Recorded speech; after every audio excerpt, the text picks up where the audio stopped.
बुलढाणा जिल्ह्यातील जळगाव जामोद तालुक्यातील आदिवासी बहुल चारबन गावात एक अत्यंत दुर्मिळ घटना घडली आहे। गावातील रहिवासी पंशीराम सस्त्या यांच्या 27 वर्षीय पत्नी रियानी सस्त्या यांनी घरीच प्रसूती दरम्यान 3 मुलगे आणि एका मुलीला जन्म दिला। विशेष म्हणजे कोणत्याही अत्याधुनिक वैद्यकीय सुविधेविना ही प्रसूती पार पडली। प्रसूतीनंतर आई आणि 4ही नवजात बालकांना तातडीने जळगाव जामोद ग्रामीण रुग्णालयात दाखल करण्यात आले।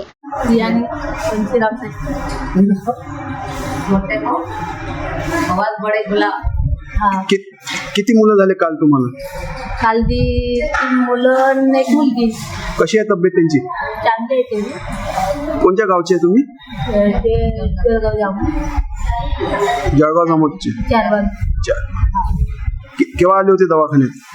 काल आधी 12 वाजता। असं जळगाव मध्ये।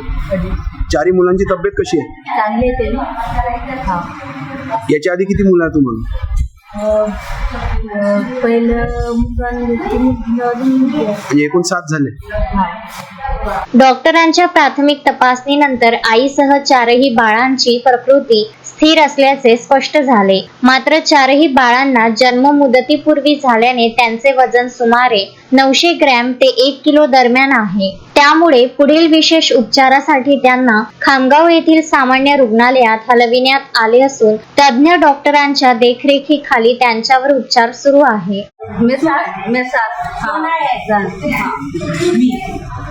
काल यांची डिलिव्हरी झाली, किती मुलं झाले?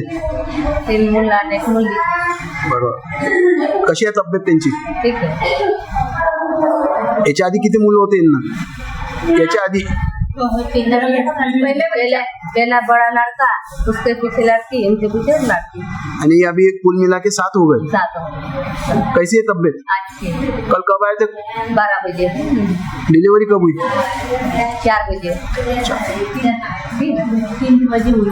वैद्यकीय तज्ञांच्या मते एका प्रसूतीत 4 बाळांचा जन्म घेणे ही अत्यंत दुर्मिळ घटना असून अशा घटना लाखो ते कोट्यवधी प्रसूतींमध्ये क्वचितच घडतात। मुदतीपूर्वी प्रसूतीमुळे नवजातांचे वजन कमी असणे अपेक्षित असते। या अनोख्या घटनेची सध्या संपूर्ण बुलढाणा जिल्ह्यासह परिसरात मोठी चर्चा होत आहे। सदर रुग्ण रियानी पंशीराम सस्त्या ही 5 तारखेला आपल्याकडे रेफर करण्यात आली होती। तिचा म्हणजे तिची डिलिव्हरी ही घरी झाली असल्या कारणाने तिला जळगाव जामोद या रुग्णालयात रेफर करण्यात आलं होतं। तिथून त्यांच्या मार्फत आपल्याकडे रेफर करण्यात आलं व तिच्या सोबतचे 4 अपत्य हे एसएनसीला ऍडमिट करण्यात आले आहे व तिथे तज्ञ डॉक्टरांच्या सल्ल्यानुसार त्यांच्यावर ट्रीटमेंट चालू आहे। किती मुलं यांनी जन्म झाले? हे एकूण 3 मुलं व 1 मुलगी आहे। वजन कमी असल्या कारणाने त्यांच्यावर पुढील उपचार सुरू आहे। तब्येत कशी आहे बाळांची? तब्येत सध्या तर स्थिर आहे आणि डॉक्टरांच्या याच्यानुसार ट्रीटमेंट चालू आहे। महेंद्र मिश्रा, विदर्भ न्यूज, बुलढाणा।